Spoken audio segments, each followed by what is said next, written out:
probably as much for his own good as anything else, Jack Butland needed taken out of that team.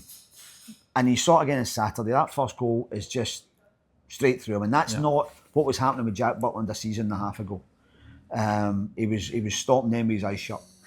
And I think he is becoming a real problem for Rangers. So what happens, do you think, and I think we suspect we might find out a wee bit more about this later on, does he drop him?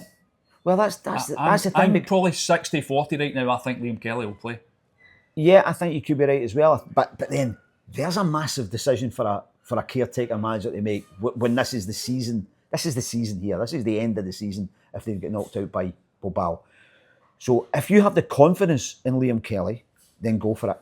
If you're bringing in Liam Kelly because Jack Butland's not playing well enough, but you're not sure about it. Yeah, but that's how players get a chance.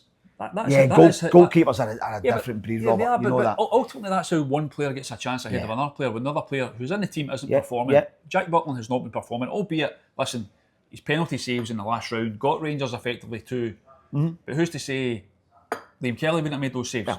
I think Jack Butland, and this is why I've always been slightly different from you, I think he does make top saves. I mean, he does make top saves. He makes saves that you think he maybe shouldn't have got that. Yep. And I think defensively for the guys in front of him, they probably 90% of the time have confidence in the guy behind them. Well, look at him. He's making almost a howler a game. Look at him in that first leg in Turkey.